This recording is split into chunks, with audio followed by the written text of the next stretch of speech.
The Weight of Still Water. Part 1, The Archive.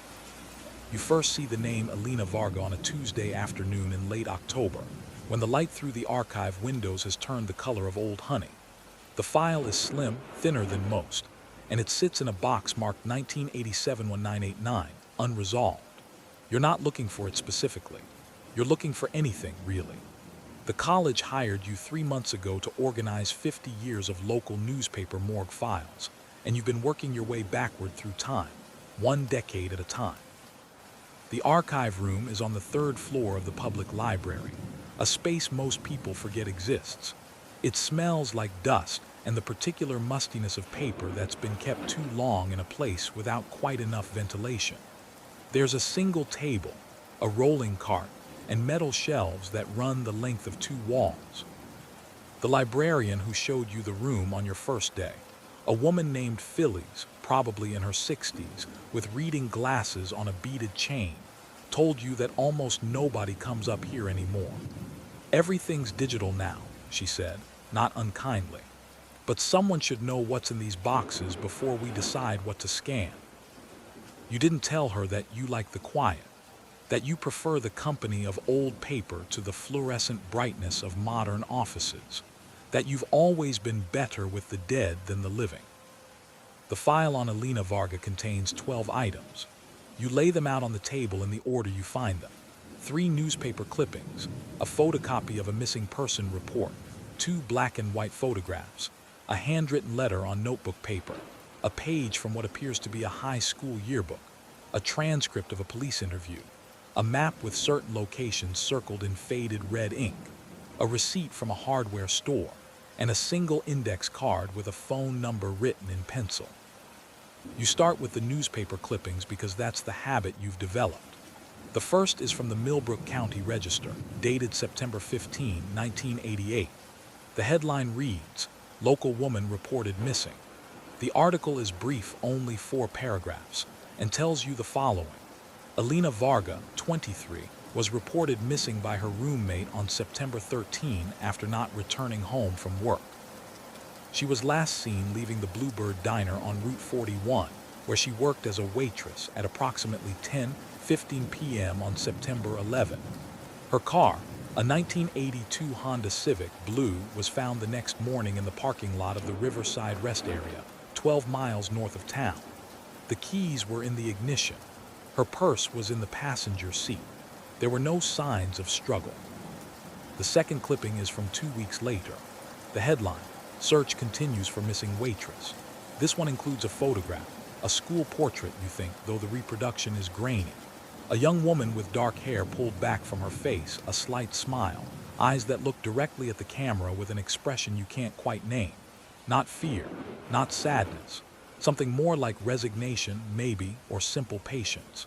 The article says that searches of the area around the rest stop have yielded no clues. Police are asking anyone with information to come forward.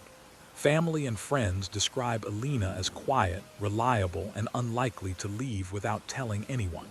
She had no known enemies, no boyfriend, no history of mental illness or substance abuse. She simply vanished. The third clipping is from 6 months later, March 1989. It's smaller, tucked into the bottom corner of page 4. Case of missing woman goes cold. The article acknowledges what the headlines have already told you. Despite extensive investigation, police have no leads in the disappearance of Alina Varga. The case remains open, but is no longer actively pursued.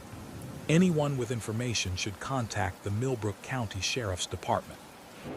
You sit back in your chair and look at the photograph again. Alina Varga, 23. The age you were when you left your last job, the one that wasn't right for you, and moved back to this town where you grew up. The town you left at 18, swearing you'd never return.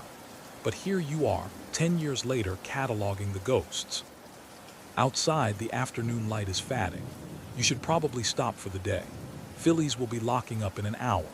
But you pick up the missing person report instead, a photocopy so old that the text has started to fade. Reported by Jennifer Howell, roommate, last seen September 11, 1988, 10:15 p.m., leaving place of employment. Physical description: White female, 54, approximately 115 pounds, dark brown hair, brown eyes. Clothing, blue jeans, white Bluebird Diner t-shirt, denim jacket. Distinguishing marks, small scar on left hand between thumb and forefinger. The handwritten letter is next. The paper has yellowed and the handwriting is careful, each letter formed with concentration. It's addressed to Detective Morris and signed Ruth Varga. The date is October 3, 1988. Dear Detective Morris, thank you for speaking with me yesterday. I wanted to write down some things I forgot to mention. Alina called me the Sunday before she disappeared. This was unusual because she normally called on Fridays. She said she had been thinking about her father and wanted to know if I had any photographs of him. I told her I would look. She sounded different on the phone, not upset exactly. More like she was far away even though I could hear her clearly. I asked if everything was all right and she said yes. She said she was tired. I told her to get some rest. That was the last time I spoke to my daughter. The other thing I wanted to mention is the book. Alina borrowed a library book about local history a few weeks before she disappeared. The Lakes and Valleys of Millbrook County, I think it was called.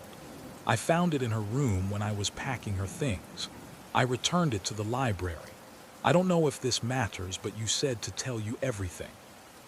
Please find her, please. Ruth Varga. You fold the letter carefully along its existing creases and set it aside. The afternoon has grown quiet in the way that old buildings do, a settling silence that seems to come from the walls themselves. You think about Alina Varga calling her mother, asking for photographs of her father. You think about a library book on local history. You think about a car in a parking lot with the keys still in the ignition. The police interview transcript is a photocopy of a photocopy, the text barely legible in places. It's dated September 14, 1988, one day after Alina was reported missing. The interviewer is Detective R. Morris. The subject is Jennifer Howell, age 24, roommate. You skim through the preliminaries, address, occupation, how long she'd known Alina, until you find something that catches your attention. Detective Morris, when did you last see Alina? Jennifer Howell, Monday morning, September 12th. She was getting ready for work, the day's shift. DM, did she seem upset, worried about anything? JH, no, she seemed normal, maybe a little distracted. DM, distracted how? JH, just quiet, but Alina was always quiet. She didn't talk much about herself. DM, did she mention any plans, anyone she was meeting? JH, no. She worked the day shift Monday, had Tuesday off, then worked the dinner shift Wednesday. That was her schedule. She was supposed to be home by 11 on Wednesday night. When she wasn't back by midnight, I started to worry. DM, did Alina have a boyfriend? Anyone she was seeing romantically? JH, not that I know of. She went on a few dates earlier in the year, but nothing serious. She mostly kept to herself. DM, what about family? Did she talk about her mother, other relatives? JH, she mentioned her mom sometimes. I know she called her every Friday. Her dad died when she was a kid, I think. She didn't talk about him.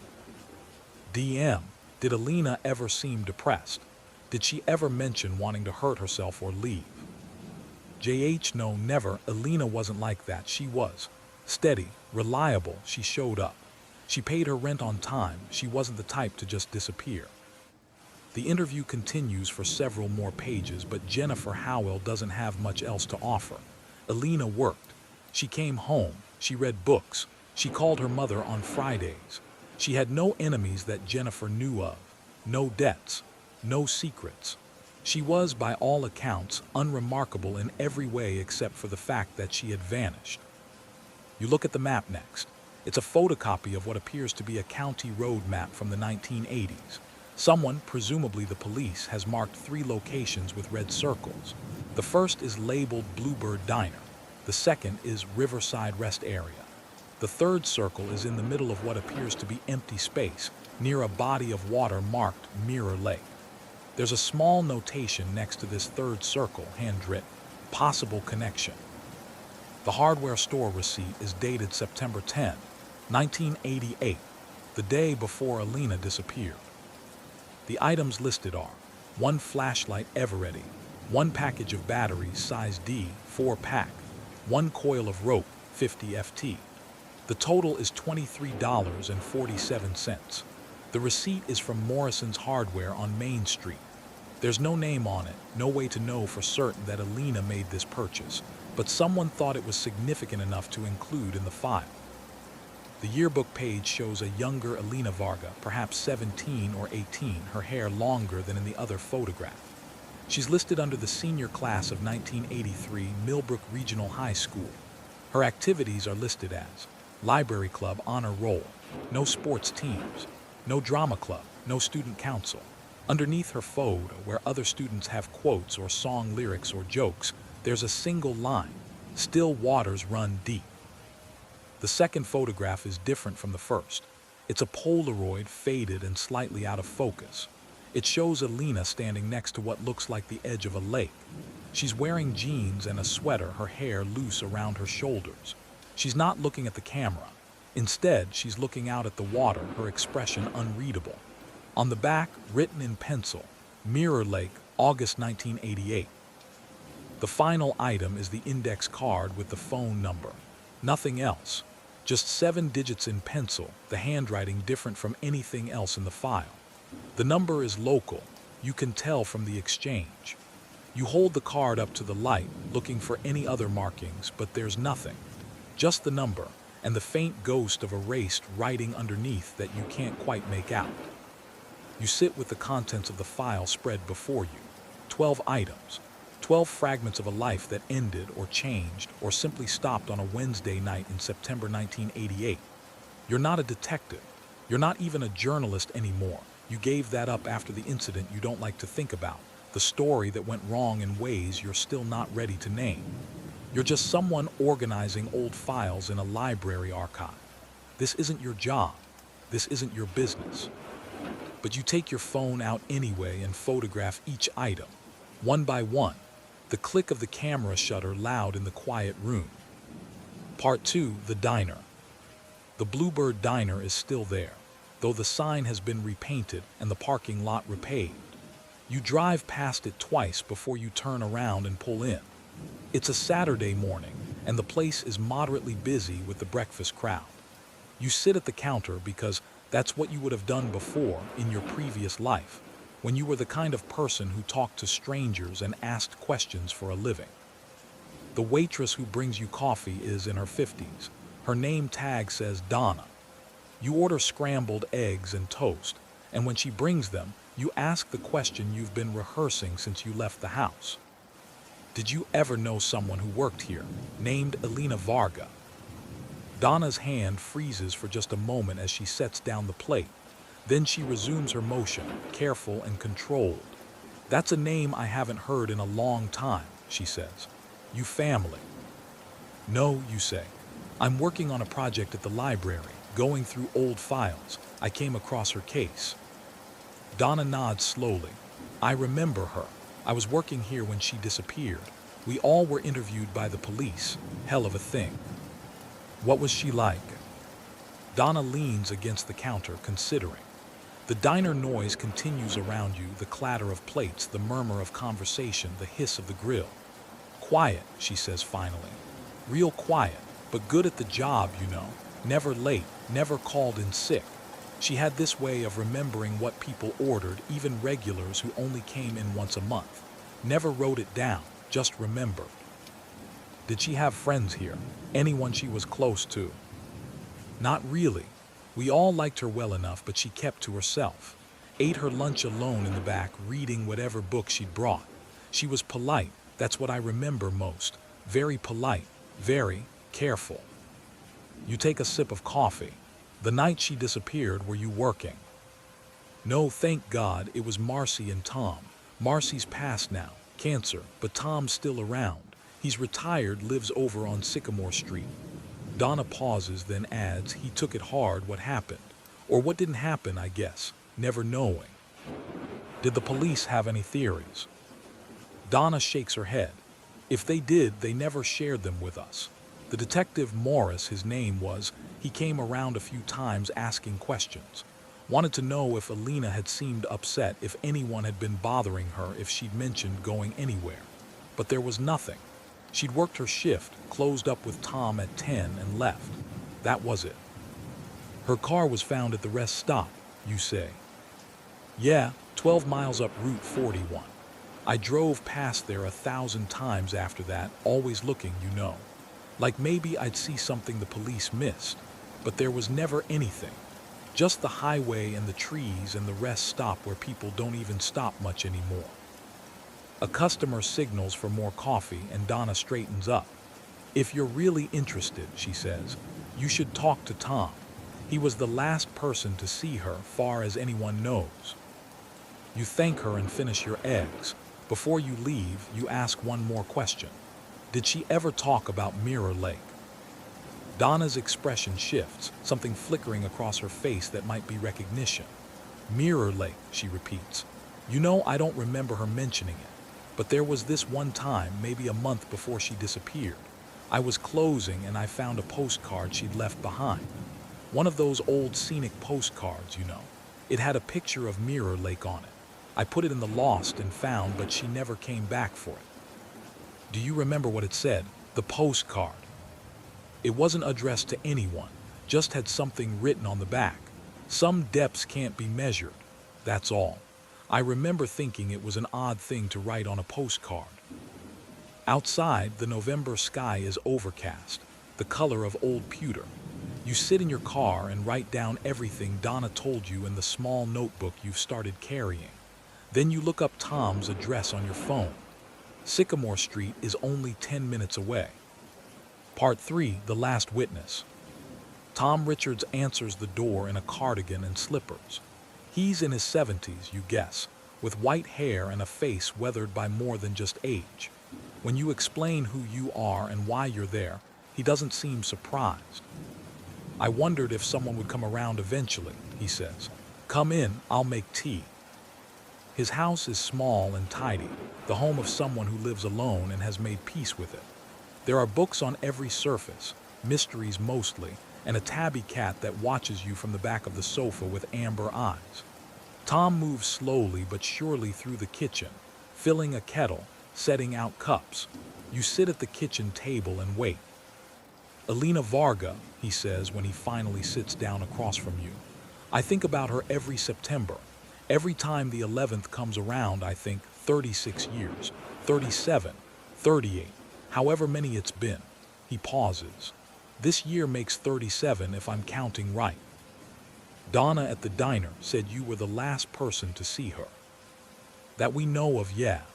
Tom stirs sugar into his tea with care. She worked the late shift that Wednesday, came in at 2, worked through closing at 10. It was just the two of us after 8, quiet night. We did the cleanup together. She was good about that, never tried to duck out early. We locked up at 10:15 and I walked her to her car. You walked her to her car? I did that for all the girls who closed. Made me feel better, you know. The parking lot was lit, but still, it was dark. He looks into his tea. I watched her drive away. Blue Honda, I can still see the tail lights. Did she say anything? Did she seem worried? Tom shakes his head. That's the thing. She seemed exactly like she always did. Maybe a little quieter than usual, but Alina was never much for talking. She said goodnight. She thanked me for walking her out. That was it. The police said her car was found at Riverside Rest Area, 12 miles north. I've driven that stretch 1,000 times trying to figure it out. Why would she go there? It's the wrong direction from her apartment, the wrong direction from anywhere she'd need to be. He sets down his cup. The detective Morris, he had this theory at first that maybe she'd gone there to meet someone. But there was no evidence of that, no witnesses, no phone records that suggested it. It was like she just drove there and vanished into thin air. You sip your tea, which is stronger than you expected. Did you know her well? Not really. We worked together twice a week, maybe. She was professional, competent, but she didn't share much about herself. I knew she had a mother in town. I knew she liked to read. That's about it. Did she ever mention Mirror Lake? Tom's expression changes. It's subtle, a slight narrowing of his eyes, a tension in his jaw. That's a specific question, he says. There was a map in her file. Mirror Lake was circled. Tom nods slowly. Yeah, the police asked about that too. There was some theory that maybe she'd gone there, but I don't know why they thought that. As far as I know, Alina never mentioned Mirror Lake to me. But, he looks at you more sharply. You're perceptive. Yeah, there's a but. A few days before she disappeared, I saw her reading this book during her break. Library book, one of those local history things. I asked her what she was reading and she showed me. It was about the area, old settlements, abandoned towns, that kind of thing. There was a chapter about Mirror Lake. What about it? The lake was used as a quarry back in the 1920s. They pulled limestone out of there for 20 years, then the quarry flooded. The company went bankrupt. By the 1950s, it was just a lake. Deep though, really deep in some places. Tom pauses. There was a drowning there in 1962. A kid from town. They never found the body. The lake's got these underwater caves, apparently. Places where things could get caught and never surface. The kitchen has grown darker while you've been talking. Clouds covering what little sun there was.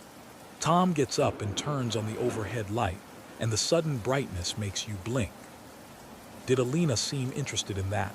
The drowning? I don't know, she didn't say. She just closed the book when I asked about it and said it was interesting. That was the word she used. Interesting. Tom sits back down. The police searched the lake, you know, after her car was found. They had divers go down for 3 days. They didn't find anything. Why did they search there, if her car was at the rest stop? I don't know. Morris never said. But I got the impression there was something that led them there. Some connection that made sense to them, but that they never explained to the rest of us. You think about the hardware store receipt, flashlight, batteries, rope. Did Alina ever seem depressed to you? Tom considers this. No, he says finally. Not depressed, but there was something. I don't know how to describe it, like she was waiting for something, or working up to something. Looking back, that's what it felt like. But at the time, I didn't notice. She was just Alina. Quiet Alina who showed up for her shifts and did her work and then went home. The cat jumps onto the table and Tom absently scratches behind its ears. The thing that bothers me, he says, is that I let her drive away. I watched her leave and I went home and I went to bed, and the whole time she was, he stops. Well, wherever she was, I think about that a lot. You couldn't have known. No, Tom agrees, but that doesn't help much, does it? Before you leave, Tom walks you to the door. If you figure out what happened, he says, I'd like to know, even after all this time, maybe especially after all this time. You promise to tell him, though you're not sure why you're making this promise or what exactly you're trying to figure out. You're just organizing files. That's all this is. But you drive to Mirror Lake anyway. Part 4, still water. The road to Mirror Lake winds through state forest land, narrow and poorly maintained. Your car bumps over potholes and frost heaves, and twice you nearly turn back, convinced you've taken a wrong turn. But then the trees open up and there it is. A body of water perhaps a quarter-mile across, perfectly round, the surface so still it looks like dark glass. There's a gravel parking area that can fit maybe 6 cars. Yours is the only one. A wooden sign, weathered and barely legible, says, Mirror Lake. No swimming, no boating. The date at the bottom is 1975. You get out of the car and stand at the edge of the lake. The water is the color of ink, or maybe slate, and so clear near the shore that you can see rocks and submerged branches several feet down. But farther out, the clarity disappears into depth, into darkness. The lake is surrounded by pines, and their reflection on the water is so perfect that, for a moment, you can't tell where the trees end and their mirror images begin. It's cold. November cold, the kind that works its way through your jacket and settles in your bones. There's no wind, no sound except the occasional creak of branches. No birds, no insects, just silence and the smell of pine and cold water. You walk along the shore, following a faint path that circles the lake. The ground is soft with pine needles and mostly dry despite the season. You're looking for something, though you couldn't say what. A clue, a sign, some indication that Alina Varga was here. Halfway around the lake, you find a small concrete structure, a foundation maybe, or the remains of the old quarry infrastructure. It's mostly buried in earth and vegetation, but you can make out the shape of it. A rectangular base, perhaps 10 feet by 10 feet, with rusted metal bolts protruding from the corners. Next to it, nearly hidden in the underbrush, is a wooden bench. It's old and rotting, but still intact enough to sit on. You sit and look out at the water. From this vantage point, you can see the whole lake. You imagine Alina Varga sitting here, looking at this same view. You imagine her with her library book, reading about the history of this place. The flooded quarry, the drowned boy, the underwater caves. Why did she come here? Was she meeting someone? Was she looking for something? Or was she simply drawn to the quiet, the same way you are, the same way you've always been drawn to places where the world feels paused? Your phone rings, loud and jarring in the silence. You answer it without thinking. "Hey," says a voice you haven't heard in 3 years. It's Nate. Nate, your former editor, your former friend, your former everything. "I heard you were back in town," he says. "Phillies mentioned it, said you were working at the library." "Yeah, you manage, organizing archives." "I wanted to call earlier, but I wasn't sure if," he trails off. You can hear something in the background, office sounds, voices, the hum of a newsroom. "Are you okay?" "I'm fine. I heard about what happened. In Chicago, I'm sorry." You close your eyes. You don't want to talk about Chicago. You don't want to talk about the story you wrote, the source who lied, the family you hurt with your reporting, the reason you left journalism and came back to the town you swore you'd escaped. "Nate," you say, "I have to go." "Wait, can we meet? Just for coffee, I've been thinking about." You hang up. Your hands are shaking. You put the phone in your pocket and stand up from the bench, and that's when you see it. Carved into the wood of the bench, faint but legible, are initials, EV. Alina Varga. She was here. She sat where you're sitting. She carved her initials into this bench. When? The wood is old, the carving weathered. It could have been years before she disappeared. It could have been the day before. There's no way to know. But she was here. You take a photograph of the initials, then several more of the lake from different angles. The light is fading. It's nearly 4 o'clock and the November sun sets early. You should leave. The road back is difficult enough in daylight, but you stay a few minutes longer, standing at the edge of the water, looking into the depths. The lake keeps its secrets. Tom said the divers didn't find anything, but you think about the underwater caves, the places where things could get caught and never surface. You think about a flashlight and batteries and 50 feet of rope purchased the day before a disappearance. You think about still waters running deep. Part 5, The Mother. It takes you 3 days to work up the courage to call Ruth Varga. You find her number in the phone book. Yes, she still has a landline, and you dial it twice before letting it ring. She answers on the 3rd ring. "Hello." Her voice is elderly but steady. You introduce yourself, explain about the library project, apologize for intruding. You expect her to hang up. Instead, she says, "You're the 2nd person this year to ask about Alina." The 2nd. A reporter called in August. One of those true crime podcasters. I told him no. I don't want my daughter turned into entertainment. She pauses. "Why are you different?" "I'm not a reporter anymore," you say. "It's the truth. I'm just trying to understand what happened." Ruth Varga is quiet for a long moment. Then, "Come to the house tomorrow afternoon, 2 o'clock, I'll make tea." The house is a small ranch in the older part of town, the kind of neighborhood where the houses were all built in the 1960s, and the trees have grown tall enough to arch over the streets. Ruth Varga answers the door wearing a cardigan and a string of pearls.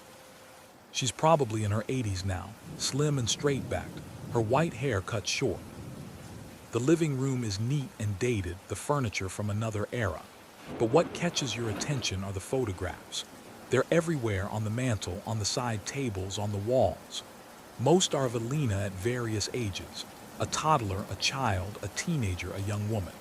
In all of them, she has the same expression: quiet, composed, a little distant. I never took them down, Ruth says, following your gaze. Some people said I should. They said it wasn't healthy to keep living with the past like this. But she's my daughter. This is her home. You sit where she indicates, on a floral sofa that might be original to the house. Ruth brings tea in a china pot with matching cups. The letter you sent to Detective Morris, you say.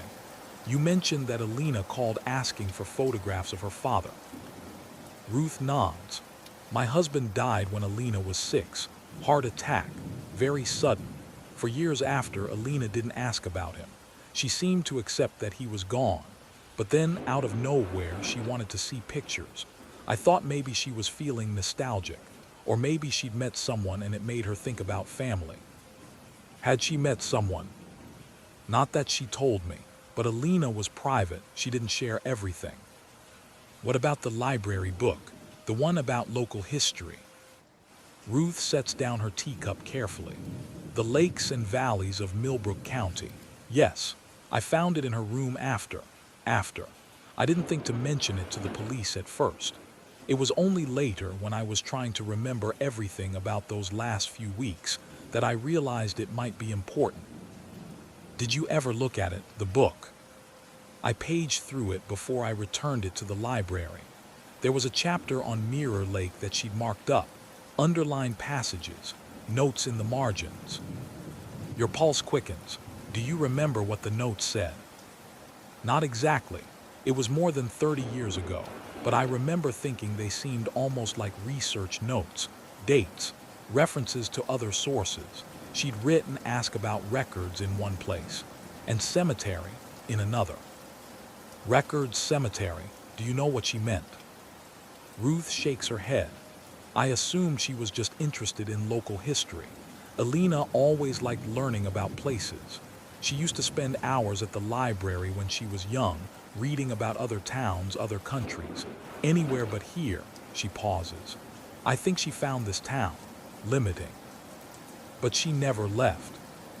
No, she talked about it sometimes, saving money, going to college somewhere, but she never did.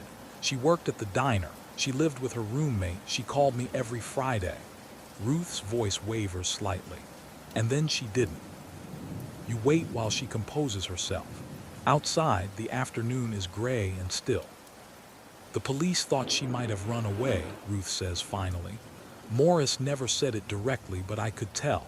He kept asking if we'd argued, if I'd pressured her about anything. But we hadn't. We had a good relationship, as good as any mother and daughter. She looks at you directly. My daughter did not run away. What do you think happened? I don't know, that's what torments me. I've gone through every possibility: that she had an accident, that someone hurt her, that she got lost somehow, disoriented and couldn't find her way back. I've imagined all of it, but none of it feels right. Alina was careful, she was thoughtful, she didn't do things impulsively. The hardware store receipt, you say. Did she have any reason to buy a flashlight and rope? Ruth frowns. I don't know about any receipt. The police never mentioned it to me. It was dated the day before she disappeared. Alina didn't camp. She didn't hike. I can't think of any reason she'd need those things. Ruth stands and walks to the mantel, picking up one of the photographs. She holds it for a moment, then hands it to you. This was taken the summer before she disappeared. July, I think. It's the Polaroid you saw in the file. Alina at Mirror Lake, looking out at the water. She took a day trip, Ruth says, drove out there by herself. When she came back, she seemed different, not upset, just quiet, more than usual. I asked if something was wrong and she said no. She said she'd just been thinking.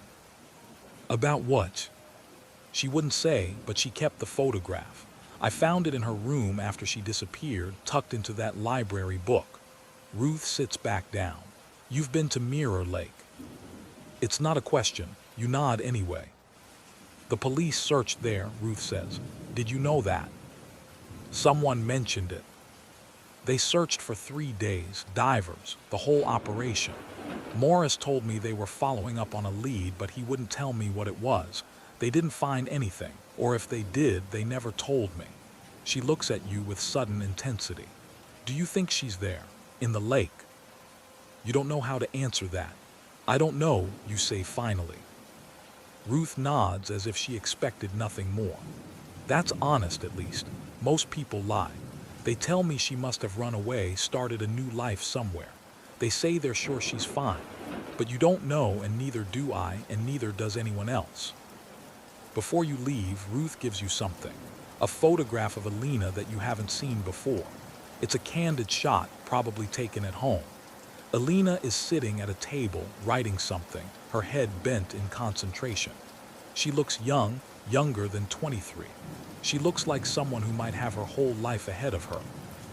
Keep it, Ruth says. I have others. In your car, you sit for a moment before starting the engine.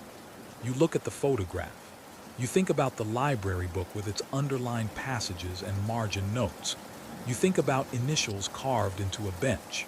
You think about still water and underwater caves and secrets that sink without a trace. You think about a daughter who called her mother every Friday until she didn't. Part 6, The Detective.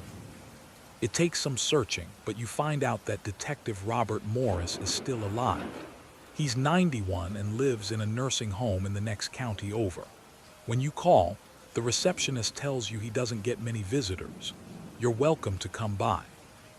The Evergreen Care Facility is exactly what its name suggests. Institutional, but trying not to be. There are plants in the lobby and paintings on the walls and a general air of enforced cheerfulness. A nurse leads you to Morris's room, which is small but private, with a window overlooking the parking lot. Morris is in a wheelchair, wearing a cardigan over a button-down shirt. His hands shake slightly with what might be Parkinson's, but his eyes are sharp and blue and focused on you with immediate attention when you enter. You're here about Alina Varga, he says. You shouldn't be surprised. The receptionist must have told him, but you are. How did you know? Because nobody visits me except my granddaughter, and she was here last week. So you're someone new asking to see me, which means you want something. And there's only one case I worked on that people still ask about. He gestures to a chair. Sit. Tell me what you want to know. You sit. Why did you search Mirror Lake? Morris smiles slightly. That's a good question. Most people start with what happened to her. But you're starting with the lake. You've been doing your homework. I've been to the lake. Of course you have. He reaches for a glass of water on the side table, hands shaking, and takes a careful sip. We searched Mirror Lake because of the phone call. What phone call? The anonymous one. Came in 3 days after Alina was reported missing. Male voice, wouldn't give a name. Said if we wanted to find Alina Varga, we should look in Mirror Lake. Then he hung up. You lean forward. This wasn't in the file. No, we kept it quiet. Didn't want every reporter in the county running stories about mysterious phone calls. Made the investigation harder than it needed to be. Morris sets down the glass. We traced the call. Came from a payphone on Route 41, about 5 miles south of the rest stop where her car was found. Could have been anyone. But you took it seriously. We did because of something else. Something we also kept quiet. He looks at you carefully, as if deciding whether to trust you. You're not writing a story about this. The receptionist said you work at the library. I'm organizing old files. I came across Alina's case. I'm just trying to understand. Just trying to understand, Morris repeats. That's what I told myself for 30 years. I retired in 2001 and I still think about her, still try to understand. He pauses. The night she disappeared, someone reported seeing a car parked at Mirror Lake, around 11:30. Blue sedan, could have been her Honda, could have been anyone's. By the time we followed up 2 days later, there was nothing there. But who reported it? Local resident, man named Garrett who lived off County Road 7, near the turnoff to the lake. He was driving home from a late shift and saw the car in the parking area. Thought it was odd, nobody goes there at night, but didn't think much of it until he heard about the missing woman. Did you interview him? Of course, several times. He didn't have much to offer. Saw a car, didn't see the driver, kept going. But it lined up with the timeline. If Alina left the diner at 10:15 and drove to Mirror Lake instead of home, she could have been there by 11:30. You think about this, but her car was found at the rest stop, not at the lake. Exactly, which means either Garrett was mistaken about the car he saw, or Alina went to the lake and then drove to the rest stop, or someone else drove her car to the rest stop to throw us off. Morris shifts in his wheelchair.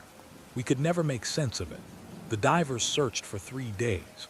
Sonar showed the lake was anywhere from 40 to 200 feet deep, with underwater caves in the deepest sections. But they didn't find a body, didn't find anything. What did you think happened?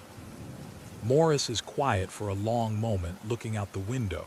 When he speaks, his voice is softer. I think she went to the lake that night. I think she went there on purpose. I think something happened there, something we missed. And I think someone else was involved. Why? The rope, he says simply. You remember the hardware store receipt. She bought rope the day before she disappeared. 50 feet of it, along with a flashlight and batteries. Now, why would a young woman buy those things and then disappear? The obvious answer is suicide. Drive to the lake, weight yourself down, go under. But if that's what happened, why didn't we find the body? Why was her car 12 miles away at a rest stop? And why the phone call? He shakes his head. It didn't add up, still doesn't. Did you have any suspects? Everyone and no one. We looked at the roommate. She was the last known person to see Alina at the apartment, had opportunity to do something before Alina went to work. But there was no motive, no evidence, and Jennifer Howell was genuinely distraught about the disappearance. We looked at Tom from the diner. He walked her to her car that night. But again, no motive, solid character, no signs of anything inappropriate. We looked at old boyfriends, coworkers, people she went to school with. Nothing. What about her father? Morris's expression changes. Her father died in 1971. Heart attack. Why do you ask? Her mother said Alina had been asking about him. Wanted to see photographs. I didn't know that, Morris frowns. Ruth never mentioned it to me. It was in a letter she sent you. October 1988. October, Morris closes his eyes. That was after I'd been pulled off the case. Budget cuts. I was reassigned to other investigations. The Alina Varga case went cold. If Ruth sent a letter in October, I probably never saw it. You feel something shift in your understanding. The letter was in the file, but Morris never read it. Which means the information about Alina asking for photographs of her father, about the library book, was never followed up on. What do you remember about her father, you ask? Not much. It wasn't relevant to the case. He'd been dead 17 years, but Morris opens his eyes. There was something I'm trying to remember. Ruth mentioned it once offhand. Something about where he was buried. Where? Lakeview Cemetery. But that's not the odd part. The odd part was that Alina used to visit the grave every year on his birthday, regular as clockwork until she was about 20. Then she stopped. Ruth mentioned it because she thought it was strange. Why stop after so many years? She wondered if Alina was angry at her father for something, or if she'd simply moved on. Lakeview Cemetery. You write it down in your notebook. You're going to keep digging into this, Morris says. It's not a question. I don't know, maybe. Let me tell you something I learned after 40 years in this job. Morris leans forward slightly, his voice serious. Sometimes cases don't get solved because the answer isn't there. It's hidden, deliberately. Someone made sure we wouldn't find what we were looking for. That phone call about the lake, it was misdirection. I'm sure of it now. Someone wanted us searching Mirror Lake while the real answer was somewhere else. Where? That, Morris says, is the question I never answered. Part 7, Names on Stone. Lakeview Cemetery is on the eastern edge of town, a rolling expanse of grass and headstones dating back to the 1870s. You arrive on a Tuesday morning when the sun is trying and failing to break through November clouds. The cemetery office is a small stone building near the entrance, and inside, a woman with gray hair and bifocals sits at a desk surrounded by filing cabinets. "I'm looking for a grave," you tell her. "Someone who was buried in 1971. She doesn't ask why. People come to cemeteries looking for graves. That's what they're for. Name. Varga, first name. You realize you don't know. Alina's father's first name was never mentioned in any of the files. The woman types into an old computer. "I have 3 Vargas from the 70s. Joseph died 1971. Anna died 1974. Peter died 1979. Joseph, you say. Joseph Varga." She writes down a section number and a plot number on a slip of paper. "North section. Follow the main road, take the 3rd left. Can't miss it." The cemetery is larger than you expected, the paths winding between sections marked by decades. You pass graves from the 1800s, Victorian headstones with weeping angels and elaborate epitaphs. You pass military graves from World War II, simple markers in neat rows. You pass the more recent graves, polished granite with laser-etched photographs and verses from scripture. The north section is older, the graves from the 1960s and 70s. You find Joseph Varga's headstone in the 3rd row, a simple granite marker with his name, his dates, 1930-31971, and a single line, "Beloved husband and father." You stand there for a moment, looking at the stone. Joseph Varga died at 38. Alina would have been 6. What does a 6-year-old remember about her father? What does she carry with her for the next 17 years? And why, after visiting this grave every year, did she stop when she was 20? You walk slowly through the surrounding graves, reading names and dates, not sure what you're looking for. But then, 3 rows over, you find something that makes you stop. The headstone reads, "Michael Garrett, 1940-41962, gone but not forgotten." Garrett, the same name as the man who reported seeing a car at Mirror Lake the night Alina disappeared. You do the math. Michael Garrett died in 1962.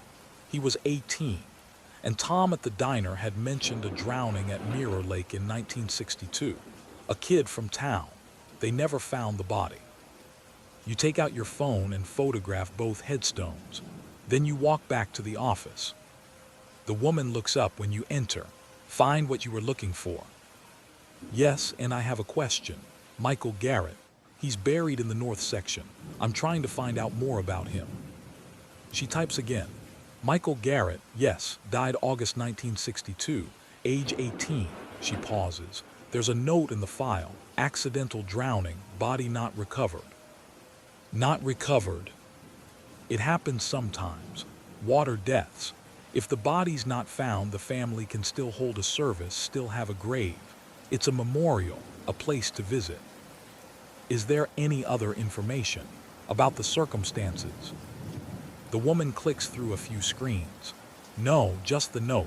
But if you want more details, you could check the newspaper archives. August 1962. The Register covered it, probably." You thank her and drive back to the library. The 1960s newspapers are on microfilm, stored in boxes in a room off the main archive. You find August 1962 and start scrolling. It takes 20 minutes, but you find it. A front-page story from August 15, 1962. Local teen drowns in Mirror Lake. The article describes how Michael Garrett, a recent high school graduate, went swimming at Mirror Lake with friends on the evening of August 14. He dove into the water and didn't surface. His friends called for help, and search efforts began immediately. The search continued for 5 days. Divers found his clothes on the shore but never found his body. The article quotes the sheriff saying the lake's underwater caves made recovery efforts difficult. The case was ruled an accidental drowning. There's a photograph. A young man with dark hair and a broad smile, wearing a Letterman jacket.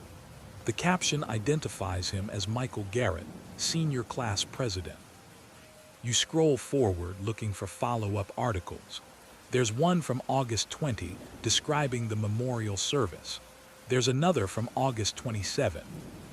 A letter to the editor from Michael's parents, thanking the community for its support. And then there's one more from September 3 that catches your attention. Questions remain in Garrett drowning. This article is shorter, buried on page 6. It mentions that some of Michael's friends have expressed doubt about the official ruling. One friend, unnamed, is quoted as saying, "Michael was the best swimmer on the team. It doesn't make sense that he would just drown."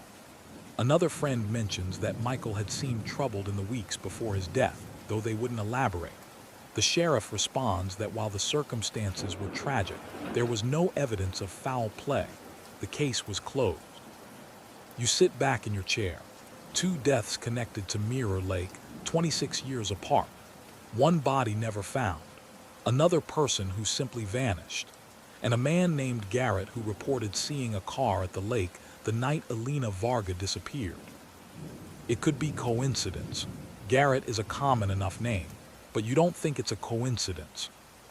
You take out your notebook and start making connections. Joseph Varga died in 1971. Michael Garrett drowned in 1962. Alina visited her father's grave every year until she was 20, which would have been 1985, 3 years before she disappeared. What happened in 1985 that made her stop visiting? You need to know more about Michael Garrett, more about his connection to Alina, if there was one. And you need to find out why a man with the last name Garrett happened to be driving past Mirror Lake the same night Alina disappeared. Part 8, Connections. The high school librarian is a woman named Margaret Chen, probably in her 60s, who remembers you from when you were a student here. She raises her eyebrows when you walk in. "I heard you were back in town," she says, "working at the public library." "Organizing archives," you confirm. "I'm actually here for the archives. I'm trying to find information about a student who graduated in 1962. 1962, Margaret considers. "We have yearbooks going back to the 1950s. Who are you looking for?" "Michael Garrett." Something flickers across her face, recognition, maybe, or memory. "Michael Garrett. I don't remember him personally. I didn't start teaching here until 1985. But I know the name. There's a memorial plaque in the hallway. The Garrett family donated it after he died." She leads you through the school corridors, familiar and unfamiliar at the same time. The lockers are the same. The tile floors are the same. But everything else has been updated, modernized, made brighter. You pass classrooms where you once sat, bored and restless, dreaming of leaving. The plaque is on the wall near the main office, brass with an engraved inscription. "In memory of Michael Garrett, 1940-41962. To strive, to seek, to find, and not to yield. Donated by the Garrett family." Below the inscription is a list of names. James and Patricia Garrett, parents, Thomas Garrett, brother. You take a photograph of the plaque. "Thomas Garrett," you say. "Is he local?" Margaret nods. "Tom Garrett, yes, he still lives here. He owns the pharmacy on Main Street." Tom Garrett, not Tom Richards from the diner, a different Tom. You feel foolish for not making the connection sooner. The man who reported seeing the car at Mirror Lake was Thomas Garrett, brother of the boy who drowned there. "The yearbook," you say. "Can I see the 1962 one?" Margaret takes you to the library office, pulls a yearbook from a shelf. The cover is blue and gold, the colors faded. The pages smell like old paper and dust. You find Michael Garrett in the senior section, the same photograph from the newspaper, the same broad smile. His activities list is long. Senior class president, swim team captain, debate club, honor roll. Under his photo, a quote, "The future belongs to those who believe in the beauty of their dreams." You flip to the underclassmen sections. Sophomores, freshmen. You're looking for Joseph Varga, Alina's father, but you're not sure what year he would have been. Then you find him, a junior in 1962, Joseph Varga, a thin face, serious expression, no smile, no activities listed, no quote. You photograph the page, then flip through the rest of the yearbook. There are group photos, swim team, debate club, student council. Michael Garrett is in several of them. Joseph Varga is in none. Did you find what you needed? Margaret asks. I think so, thank you. Outside, the school day is changing. Students flooding into the hallways, lockers slamming, voices echoing. You feel suddenly old, disconnected from these young people who don't know how quickly time passes, how quickly the future becomes the past. You drive to Main Street. Garrett Pharmacy is in a brick building that probably dates to the 1920s. Inside, it's clean and well lit, with aisles of over-the-counter medications and a pharmacy counter in the back. A man in his 70s stands behind the counter, filling a prescription. His name tag says Tom Garrett, pharmacist. You wait until he's finished with his customer, then approach. Mr. Garrett. He looks up, professional and friendly. Yes, how can I help you? My name is. You give him your name. I'm working on a research project about local history. I was hoping I could ask you some questions about your brother. The friendliness doesn't exactly disappear, but it shifts, becomes more guarded. Michael. Yes, and about Mirror Lake. Tom Garrett's expression hardens. I don't talk about that. I understand it's difficult, but I think there might be a connection to another case. Elena Varga. She disappeared in 1988. I know who Elena Varga was. Tom sets down the pill bottle he was holding. I was the one who reported seeing the car that night. The police interviewed me half a dozen times. I told them everything I knew, which wasn't much. You saw a car at Mirror Lake. I saw a blue sedan in the parking area. I didn't see the driver. I didn't see anyone. I was driving home from work. I used to work the late shift at the hospital pharmacy in Riverside. I drove past the lake access road and saw the car. That's it. Did you recognize the car? No, it was dark. I was tired. I barely glanced at it. He pauses. When I heard about Elena Varga being missing, I called the police. I thought maybe it was connected, but the police searched the lake and didn't find anything. Your brother drowned in that lake. Tom's jaw tightens. My brother died in 1962. That has nothing to do with Elena Varga. Maybe not, but it's a strange coincidence. Two people connected to Mirror Lake, both gone without a trace. Elena Varga's car was found at a rest stop 12 miles away, not at the lake. But someone saw a car there that night. Your brother's body was never found either. Tom Garrett picks up the pill bottle again, sets it down precisely in front of him. When he speaks, his voice is controlled, but with an edge you haven't heard before. My brother's death was an accident, a tragic accident. He was swimming with friends, he dove too deep, he got disoriented or caught or both. The lake has caves, currents, places where bodies can get trapped. The divers searched for days. They did everything they could. The newspaper article mentioned some friends had questions. People always have questions when something terrible happens. They want it to make sense, but sometimes things don't make sense. Sometimes accidents just happen. He picks up a clipboard. I have work to do. If you don't have a prescription to pick up, I'm going to have to ask you to leave. You don't leave, not yet. Joseph Varga, you say. Did you know him? Tom stops. Why are you asking about Joe Varga? He was Elena's father. He was a junior when your brother was a senior. I wondered if they knew each other. They were in the same school. I suppose they knew each other. I was younger. I was in 9th grade that year. I didn't pay attention to my brother's friends. Were they friends? I told you I don't know, but something in his tone suggests he does know, or at least suspects. Mr. Garrett, I'm not trying to cause trouble. I'm trying to understand what happened to Elena Varga, if there's any connection to your brother's death. There isn't. Tom's voice is flat, final. My brother died in 1962. Alina Varga disappeared in 1988, 26 years apart. They have nothing to do with each other. He turns away, dismissing you. You stand there for another moment, then leave. Outside, you sit in your car and think. Tom Garrett is hiding something.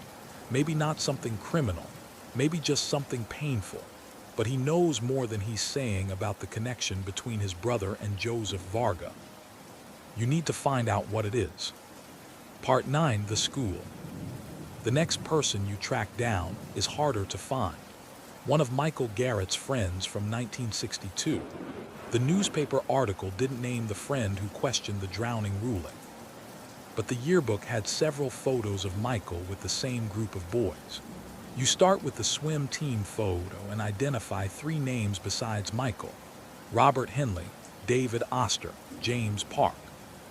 A quick online search tells you that Robert Henley died in 2003. David Oster moved to California in the 1970s, and you can't find a current address. But James Park is still in town, or at least, there's a James Park listed in the phone directory at an address on Willow Lane. You call. A woman answers.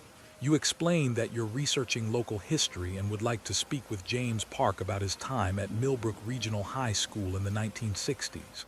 The woman, his wife, you assume, says she'll ask him. There's a long pause, muffled conversation in the background. Then a man's voice comes on the line. "This is Jim Park." You repeat your explanation. "I'm particularly interested in Michael Garrett. I understand you were friends." Another pause. "Can I ask what this is about? Michael died a long time ago. I'm trying to understand if there might be a connection between his death and another disappearance that happened in 1988. Alina Varga." "Alina Varga," Jim repeats, "Joe's daughter." Your heart rate picks up. You knew Joseph Varga. "Yeah, we graduated together. Same class, 1963. A pause. "You want to come over? This isn't really a phone conversation." Jim Park's house is modest and comfortable, the home of someone who's lived in the same place for decades. He meets you at the door, a man in his late 70s with silver hair and kind eyes. His wife brings coffee, then excuses herself. "Michael Garrett," Jim says when you're seated in his living room. "I haven't talked about him in years. Most people who remember are gone now." "You were on the swim team together." "Yeah, we were friends since elementary school. Michael, David Oster, Bob Henley, and me. The 4 of us were inseparable junior year and into senior year." He sips his coffee. "Then Michael died, and nothing was the same after that. The newspaper said some friends had questions about his death." Jim nods slowly. "That was me. I told the reporter I didn't think it was an accident, but nobody wanted to hear that. Michael's parents were devastated. The school was grieving. The whole town wanted it to be over with, so I shut up about it." "Why didn't you think it was an accident?" Jim sets down his cup and looks at you directly. "Because Michael wouldn't have gone swimming that night. He'd quit the swim team a month before. He'd stopped swimming altogether, actually. Said he didn't want to do it anymore. Wouldn't tell us why. And the night he supposedly drowned, he'd told us he was staying home. We were all supposed to meet up at the lake, just hanging out, last summer before college. But Michael said he wasn't coming. Then he showed up after all, and an hour later he was dead." "Did he say why he changed his mind?" "No, he just appeared. He seemed off, agitated. He walked down to the water by himself, and we figured he wanted to be alone. Then someone said they heard a splash, and we looked and he was gone. By the time we got there, there was nothing, just ripples on the water." "You said he seemed agitated." "Yeah, like he was working up to something, or running from something." Jim pauses. "There was something else. Something I never told the police because I didn't understand it until later." "What?" "The day before he died, Michael told me he needed to tell someone the truth about something. He said it had been eating at him for years and he couldn't keep quiet anymore. I asked what he meant and he said he'd explain later, but he died before he could." You feel a chill. Years, he was only 18.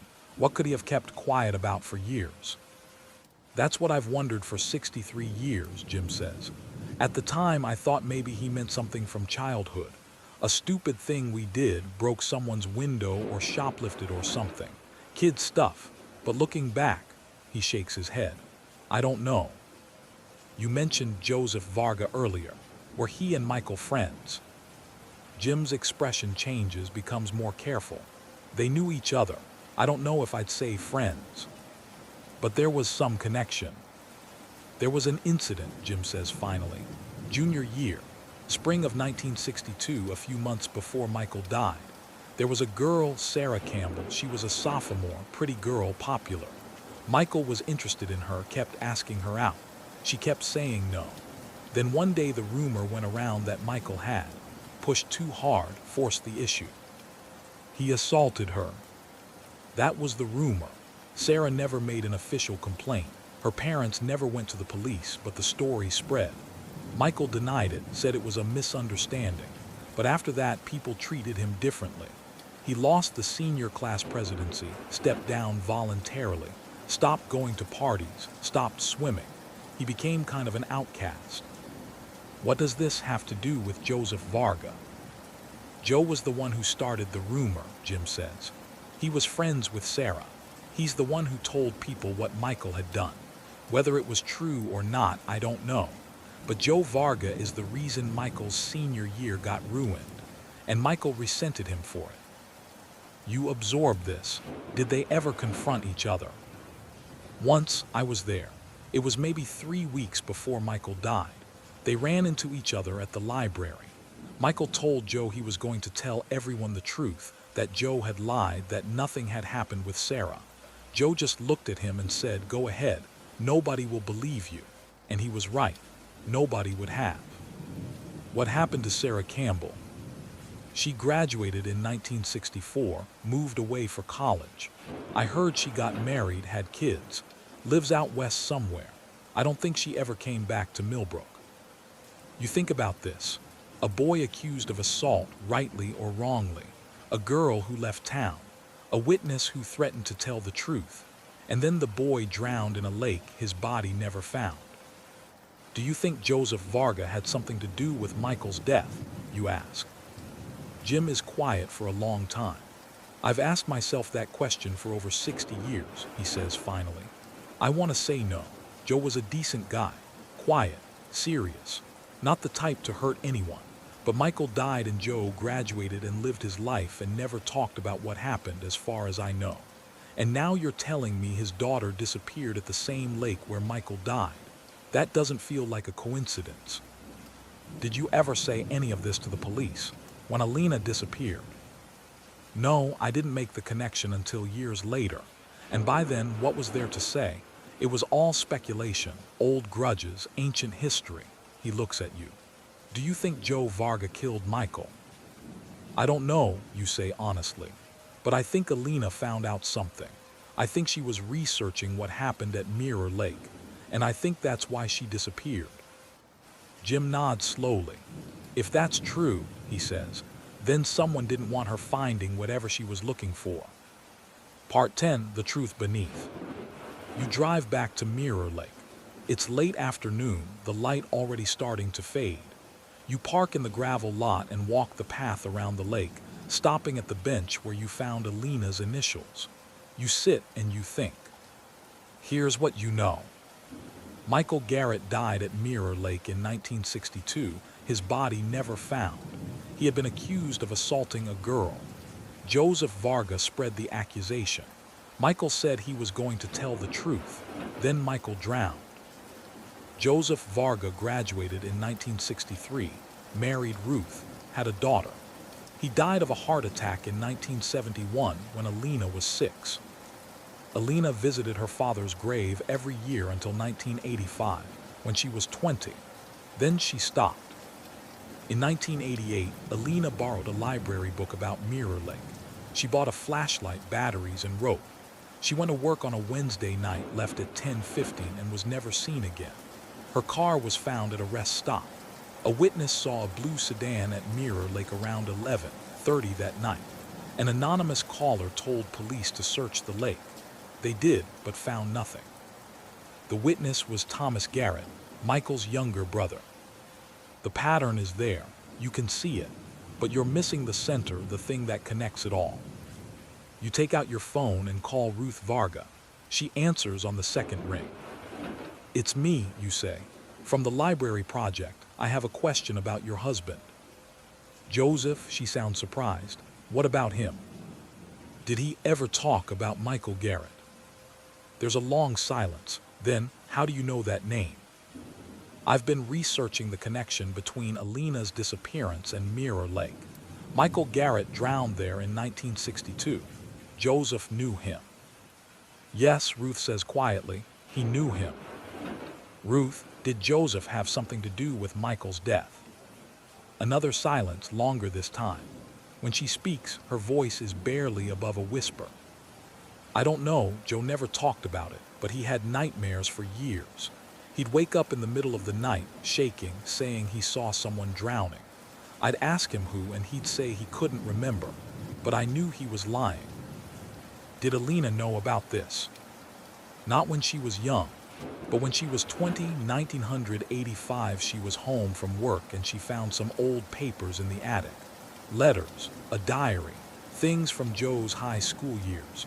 She asked me about them. I told her to put them back, that they were private, but I think she read them first." Your hands tighten on the phone. "Do you still have those papers?" "I threw them away after Joe died. I didn't want Alina asking questions." Ruth's voice breaks. "Maybe I should have let her ask. Maybe if I'd told her the truth, she'd still be here." "What truth, Ruth?" "That her father wasn't the man she thought he was. That he did something terrible and never forgave himself for it. That guilt killed him just as surely as the heart attack did." You close your eyes. "Joseph killed Michael Garrett." "I don't know, I never asked. I was afraid of the answer." Ruth takes a shaky breath.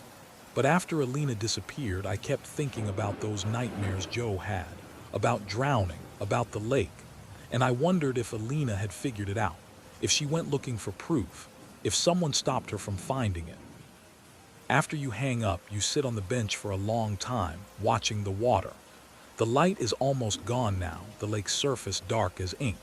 You think about a 20-year-old woman finding her father's secrets. You think about what you would do if you discovered your parent had killed someone. Would you tell? Would you investigate? Would you try to make it right? Alina chose to investigate. She researched Mirror Lake. She bought equipment. She went there. And someone made sure she never came back. But who? Thomas Garrett, protecting his brother's memory. Tom Richards from the diner, somehow involved in ways you haven't uncovered. Someone else entirely. You think about the anonymous phone call telling police to search the lake. You think about Alina's car found at a rest stop 12 miles away. You think about misdirection. Detective Morris was right. Someone wanted police searching Mirror Lake while the real answer was somewhere else. But maybe the answer isn't somewhere else. Maybe it's exactly where everyone looked, just deeper than the divers went. Maybe it's in one of those underwater caves where things get caught and never surface. You take out your phone and search for diving companies in the area. There's one in Riverside, 30 miles away. You call and get voicemail. You leave a message. "I need to hire a diver for a recovery operation. Mirror Lake in Millbrook County. Please call me back." You're not a detective. You're not even a journalist anymore. But you can't stop now. Alina deserves someone who won't give up. Part 11. What lies below? The diving company calls you back the next morning. The owner, a man named Carl Weber, listens to your request and then says, "Mirror Lake. I know that lake. Did a search there back in '88 for the police. 3 days, found nothing." "I want to try again," you say. "Different location. I think the police were looking in the wrong place." "Lady, that lake was searched thoroughly. Grid pattern, sonar, the works. If there was something to find, we'd have found it. The search focused on the deepest areas. I want to look in the shallower sections, near the old quarry ruins." Carl is quiet for a moment. "Why?" Because that's where Alina Varga would have gone. Not to hide something, to find something. Another pause. This is going to cost you. I know. You meet Carl at Mirror Lake 2 days later on a Saturday morning. He brings an assistant, a younger man named Pete, and enough equipment to fill the bed of their truck. The water is cold, November cold, and Carl tells you the dive will be brief, 20 minutes max. Show me where, Carl says. You lead him around the lake to the concrete foundation you found on your first visit. The bench with Alina's initials. The spot where you think she would have come if she was looking for answers about what happened to Michael Garrett in 1962. Carl and Pete gear up. You watch from the shore as they wade into the water, then disappear beneath the surface. The lake swallows them without a ripple. You wait. The morning is cold and bright, the sky cloudless. The forest around the lake is silent. No birds, no wind, just the sound of your own breathing and the slow drip of water from the rocks. 20 minutes, 25. You're starting to worry when you see bubbles break the surface. Carl emerges first, then Pete. They wade to shore and Carl pulls off his mask. You were right, he says. There's something down there. Your heart pounds. What? A car, old Honda, mostly buried in silt, but I could see enough to make out the plates. He looks at you steadily. It's registered to Alina Varga. You feel the ground tilt. Alina's car, not at the rest stop where it was found, here, at Mirror Lake, where it should have been all along. There's more, Carl says. There's a body in the driver's seat. Part 12, the unveiling. The police come. The county sheriff, a forensics team, a medical examiner. They cordon off the area. They bring in equipment, more divers, underwater cameras. You watch from the parking lot where a deputy has told you to wait. It takes them 6 hours to bring up the car. They use a crane, cables, a lot of careful maneuvering. When the Honda finally breaks the surface, water pouring from its windows, you see that Carl was right. It's old, deteriorated, covered in mud and algae. They lay it on a tarp near the shore. The medical examiner opens the driver's side door carefully, and even from a distance you can see the bones, still held together by the driver's seatbelt. A small skeleton, a woman. The sheriff walks over to you. His name is Crawford, and he's too young to have been in the department when Alina disappeared. You're the one who called this in. Yes. How did you know the car would be here? You explain about the archive files, about Alina researching Mirror Lake, about the connection to Michael Garrett's death in 1962, about the anonymous phone call and the misdirection to the rest stop. Crawford listens without interrupting. When you finish, he says, the car at the rest stop, the one we found in 1988, it wasn't hers. What? Same make, model, color, but different plates, different VIN. Someone planted it there to make us look in the wrong place. He glances back at the lake. Someone who knew exactly where the real car was. Who? That's what we're going to find out. It takes 2 more days before they identify the body conclusively. DNA testing confirms what everyone already suspects. The remains are Alina Varga. She's been in the lake for 37 years. The medical examiner finds something else, evidence of blunt force trauma to the skull. Alina didn't drown. She was killed and then placed in the car. The car was driven into the lake at the shallowest point, near the old quarry foundation, where it settled and was quickly covered by silt. The sheriff calls you in for an interview. You tell him everything. He listens, takes notes, asks clarifying questions. When you're done, he leans back in his chair. We've reopened the investigation. We're looking at everyone who was involved in the original case. Tom Richards from the diner, Jennifer Howell, the roommate, Thomas Garrett. He pauses. And we're looking at the detective who ran the original investigation. Detective Morris. Morris retired in 2001. He's been in a nursing home for 5 years, but we're going through his old files. There are some irregularities. Crawford taps his pen on the desk. The anonymous phone call about the lake. It came from a payphone, but Morris never pulled the records to see what other calls were made from that phone. The search of the lake was brief, only 3 days, when most recovery operations last a week or more, and the car at the rest stop. Morris accepted it as Alina's without verifying the VIN against her registration. You think Morris was involved? I think Morris was told where to look and where not to look. I think someone in this town made sure we wouldn't find Alina. Crawford looks at you. But here's the thing.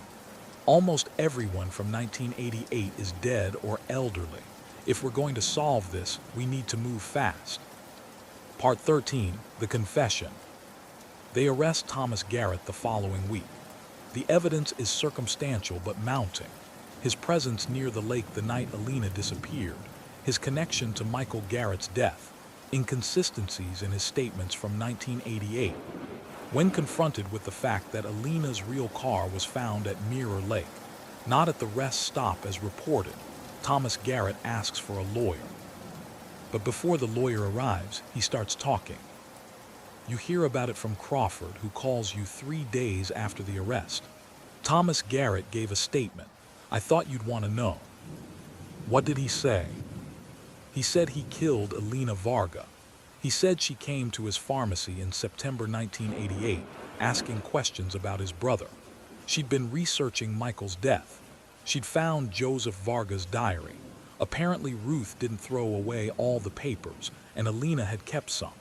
The diary described what happened the night Michael died. What happened? Crawford is quiet for a moment. Joseph Varga and Michael Garrett were at Mirror Lake together, just the two of them. According to Joseph's diary, they were there to settle things. Michael wanted Joseph to recant the assault accusation to clear his name. Joseph refused. They argued. It got physical. Joseph pushed Michael, and Michael fell into the water. He hit his head on a rock. Joseph tried to pull him out but couldn't. Michael drowned. You close your eyes. It was an accident. An accident that Joseph never reported. An accident he covered up for the rest of his life. Alina figured it out. She went to Thomas Garrett with the diary, wanting to know the truth about what happened to Michael. And Thomas, Crawford pauses. Thomas had spent his whole life believing his brother was murdered. Learning it was an accident, learning that Joseph Varga was responsible. It broke something in him. He says he didn't plan to kill Alina. But when she said she was going to give the diary to the police, that she wanted justice for Michael, he panicked. What did he do? He met her at Mirror Lake that night. She told him she wanted to show him where it happened, to talk through what she'd discovered. He hit her with a piece of concrete from the old quarry foundation. Then he put her in her car and drove it into the lake. He knew the spot where it would sink quickly, where the silt would cover it. He'd been swimming there his whole life. In the car at the rest stop, Thomas had a friend who owned a body shop. They found an old Honda that matched Alina's, planted it at the rest stop. Thomas made the anonymous call about Mirror Lake to make sure police would search there first, and when they didn't find anything, they'd assume the tip was bogus and look elsewhere.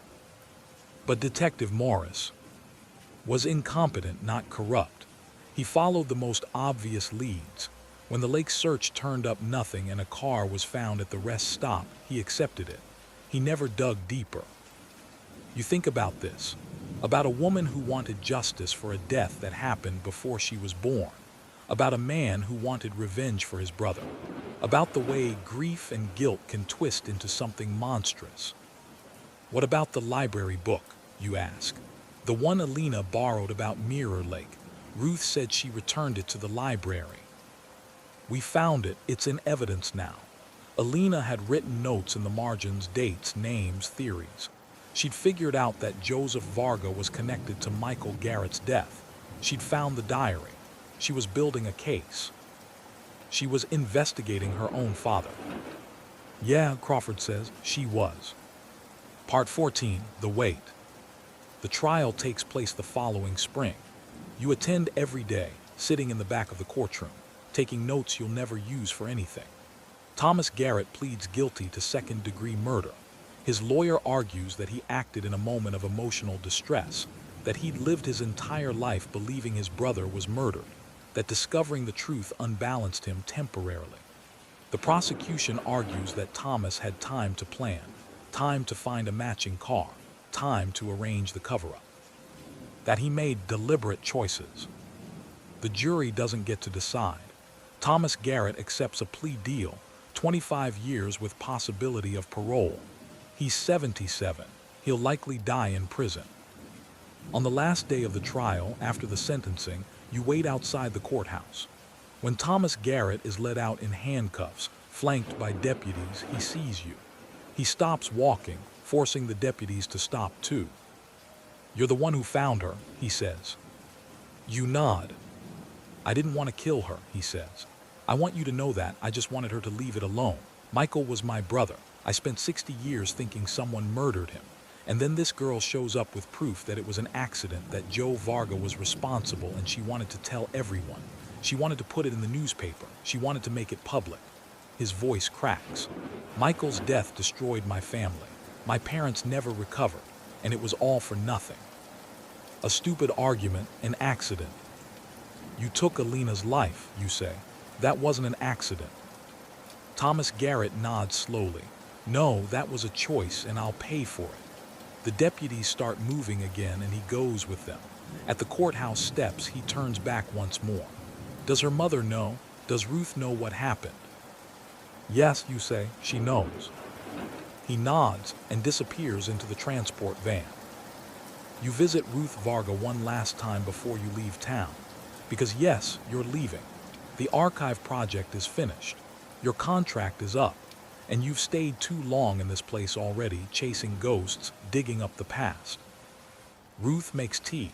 You sit in her living room, surrounded by photographs of Alina at various ages. Alina smiling. Alina serious. Alina looking away from the camera, her expression unreadable. "Thank you," Ruth says, "for finding her, for not giving up. I'm sorry it took so long. 37 years, but now I know, now I can." She stops, searches for words. "Now I can grieve properly." Alina was looking for the truth about what happened to Michael Garrett. She wanted justice. She wanted to understand her father, Ruth says. She found out he'd done something terrible, caused someone's death, even if accidentally, and she couldn't live with not knowing the whole story. That was Alina. She needed to understand things completely. She needed the truth. The truth got her killed. Yes, Ruth sets down her teacup. But hiding from the truth killed her father. All those nightmares, all that guilt, it ate him alive. So maybe there's no good answer. Maybe the truth destroys us and lies destroy us, and we just have to choose which destruction we can live with. You don't have a response to that. Before you leave, Ruth gives you something. A photograph of Alina you haven't seen before. It's recent, or as recent as a 37-year-old photo can be. Alina at 23, maybe a few weeks before she disappeared. She's sitting at a table, reading. The same photograph Ruth showed you before, but this one has writing on the back. You turn it over. In Ruth's handwriting, "My daughter who sought the truth, may she rest in it now." Epilogue: Still water. You leave Millbrook on a Tuesday morning in late May. The town looks different in spring, softer, greener, almost welcoming. You drive past the diner, past the pharmacy, past the high school. You drive past the library where you spent 6 months organizing files and uncovering secrets you never meant to find. You don't drive past Mirror Lake. You've been there enough. In your rearview mirror, the town disappears. You turn on the radio, classical music, something Bach, and you drive south, toward the highway, toward the next chapter of whatever your life will be. But the weight is still there. The weight of Alina Varga's story. The weight of Joseph Varga's guilt. The weight of Michael Garrett's death and Thomas Garrett's revenge, and all the ways that pain perpetuates itself across generations, across decades, rippling outward like circles on still water. You think about the phone call from Nate, the one you never returned. You think about Chicago, the story you got wrong, the family you hurt. You think about how you came to Millbrook to hide from your past, only to spend 6 months excavating someone else's. You think about the question Ruth asked you once, whether it's better to know the truth or to live without it. You still don't have an answer. But maybe Alina did. Maybe she decided that truth, no matter how painful, no matter the cost, was worth pursuing. Maybe she decided that some secrets are too heavy to keep, that some lies are too toxic to leave buried. Maybe she was right. Maybe she was wrong. Maybe it doesn't matter anymore. She's at rest now.